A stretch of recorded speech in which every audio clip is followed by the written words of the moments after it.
Nikmatul ujian komprehensif untuk Ibu Nikmatul akan kita mulai. Untuk itu silakan melakukan presentasi terkait modul ajarnya selama 5 menit. Silakan.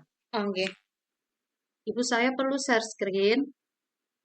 Silakan. Yes, sedap Ibu. Nih. Untuk modul ajar yang saya buat adalah untuk kelas 3 sekolah dasar. Untuk materinya adalah tentang Asmaul Husna, Al-Wahhab, dan Al-Qadir. Untuk modul ajar ini berbasis PBL. Lalu profil pelajar Pancasila, rahmatan lil alamin yang akan ingin dicapai, beriman, berakhlak mulia, gotong royong, bernalar kritis. Untuk sarana prasarannya Al-Quran, UPAI, gambar, media pembelajaran. Siswa dapat menjelaskan makna Asmaul Husna, Al-Wahhab, dan Al-Kabir dengan benar, menemukan ayat berkaitan dengan Asmaul Husna, Al-Wahhab, dan Al-Kabir dengan benar, melafalkan Asmaul Husna, Al-Wahhab, dan Al-Kabir dengan artinya dengan baik, dan menjelaskan perilaku meneladani Asmaul Husna, Al-Wahhab, dan Al-Kabir dengan baik. Berikut adalah pemahaman bermaknanya. Lalu ada pertanyaan pemantik. Sebelum pembelajaran, akan diberikan pertanyaan pemantik pada siswa didik, peserta didik, seperti apakah arti Asmaul Husna, bagaimana Allah menunjukkan kemurahannya, apa saja contoh yang Allah berikan tanpa kita minta, bagaimana sikap kita jika menerima pemberian dari orang lain, seperti itu. Untuk kegiatan pembelajarannya, diawali dengan kegiatan pendahuluan, itu memberikan motivasi, salam belajar, lalu doa belajar, membaca surat pendek, pembiasaan, lalu mengajak anak-anak menyanyikan lagu nasional, menyampaikan tujuan pembelajaran, dan mengajak peserta didik menyebutkan beberapa Asmaul Husna yang mereka tahu. Kemudian masuk ke kegiatan inti. Pertama, guru menayangkan presentasi materi tentang Asmaul Husna, Al-Wahhab, dan Al-Qadir. Lalu setelah menayangkan presentasi video tentang Asmaul Husna, Al-Wahhab, dan Al-Qadir, lalu guru membagikan LKPD yang berisi studi kasus sederhana yang relevan dengan kehidupan sehari-hari. Kemudian langkah berikutnya, setelah anak-anak diberikan LKPD berisi studi kasus, lalu guru membagi peserta didik menjadi kelompok kecil melalui metode pembelajaran number head together, lalu memberi angka atau nama pada kelompok tersebut. Lalu guru mengondisikan peserta didik secara klasikal. Setiap kelompok diminta mendiskusikannya. Kemudian langkah berikutnya membimbing penyelidikan individu dan kelompok. Lalu peserta didik diskusi dalam bentuk kelompok mencari jawaban dari pertanyaan yang ada dalam LKPD tersebut. Lalu guru berkeliling, membimbing, dan memfasilitasi peserta didik yang mengalami kesulitan.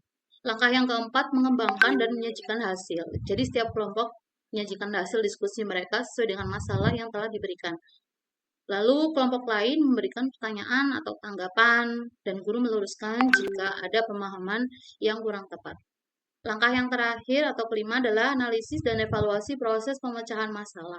Guru dan peserta didik bersama-sama mengevaluasi hasil diskusi, memastikan bahwa semua tujuan pembelajaran telah tercapai. Lalu guru mengajukan beberapa pertanyaan pemicu agar anak-anak lebih paham. Lalu dilanjutkan kegiatan penutup atau refleksi. Guru mengajak peserta didik merefleksikan pembelajaran hari ini dengan pertanyaan, bagaimana perasaan kalian? Apa yang paling berkesan dari pembelajaran hari ini? Materi apa saja yang telah dipahami? Kurang lebih seperti itu.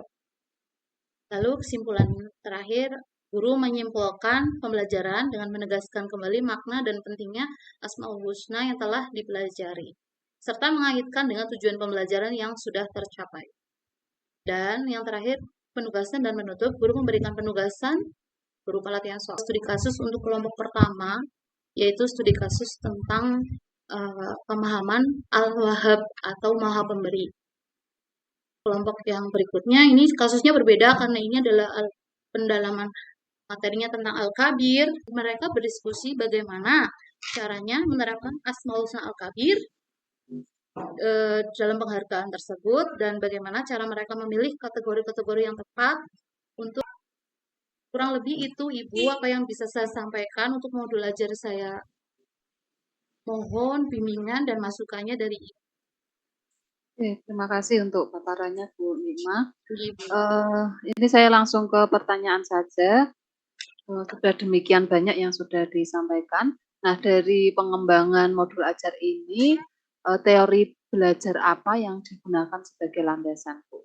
Kalau teori belajarnya yang sebagai untuk landasan itu eh, saya pikir ada kognitif juga masuk, lalu behavioristik juga masuk, tapi lebih ke konstruktivisme sih Bu. Itu kan kayak membangun pemahaman siswa melalui studi kasus. Kalau konstruktivis itu yang seperti apa? Konstruktif itu kayak membangun pengetahuan dan pemahaman dari diri sendiri. Kalau teori belajar yang behavioristik itu yang bagaimana? Oh, kalau behavioristik itu seperti kayak perubahan tingkah atau perilaku begitu nih, Bu. Jadi kayak ada kita pancing dengan apa sih namanya? Stimulus, nanti anak-anak akan merespon. Sebenarnya ini juga masuk di behavioristik menurut saya sih. Oke, selanjutnya tadi Ibu menggunakan model pembelajaran PBL ya. Oke, Bu. Kalau mau menggabungkan itu PBL model dengan pendekatan, model dengan media, gitu. Jadi konsepnya mungkin bagus, ada sesuatu yang digabungkan. Nah, Oh, seperti apa Ibu mengembangkan kegiatan pembelajaran untuk mengembangkan berpikir kritisnya? berpikir berpikir kritisnya itu nanti anak akan berpikir kritis bagaimana mengimplementasikan Al-Wahhab dalam kasus tersebut. Mungkin itu, Bu. Ya, selanjutnya eh, terkait HOTS, HOTS, Higher Order Thinking Skill. Nah, Oke. seperti apa Ibu menyiapkan materi yang bermuatan HOTS? Jadi kalau materi HOTS itu kan high order thinking skill, berpikir tingkat tinggi gitu. Jadi mungkin akan gitu. Jadi anak itu menganalisis dan menelaah begitu. Soal yang bermuatan HOTS ada berapa soal yang disiapkan? Ada 4 soal sih, Bu. 4 soal. Nih, Tunjukkan salah satu, Bu. bagaimana kita menghormati kebesaran Allah dalam aktivitas sehari-hari, mana yang merupakan contoh penerapan konsep Al-Wahhab dalam kehidupan sehari-hari, nomor 8. Project T5 PPRA yang dirancang temanya apa, aktivitas yang dilakukan apa, sama stakeholder yang terlibat siapa. Gaya hidup berkelanjutan. Terus topiknya itu sekolah zero waste atau bebas sampah begitu nih, Bu. Buat poster atau video yang memvisualisasikan solusi untuk mengurangi sampah di sekolah, Bu. Kemudian stakeholder yang terlibat, yang dilibatkan terutama terkait di proses mungkin. Nanti ada siswa, ada guru, ada Yang eksternal. yang eksternal kita nanti ada pedagang sekitar sekolah itu banyak, Bu. Kita ada paguyubannya, kita bisa libatkan di situ. Yang bagian bawah, Bu. Yang bawah ya, Bu ya. Bismillahirrahmanirrahim.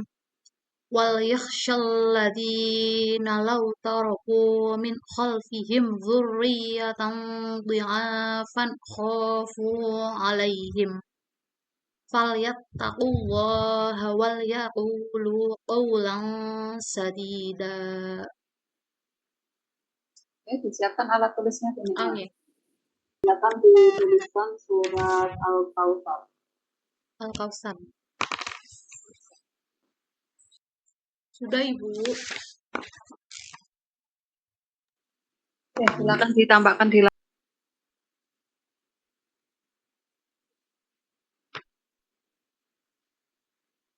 ya. Cukup, Bu. Amin. Ya. Silakan Bu Nikma membuat closing statement. Lebih belajar lagi untuk PBL dan model dan metode dalam pembelajaran dengan harapan akan menjadi guru yang lebih baik lagi, profesional, dan mencetak generasi-generasi yang hebat. Terima kasih, Ibu. Ya. Mohon maaf. Terima kasih, Bu.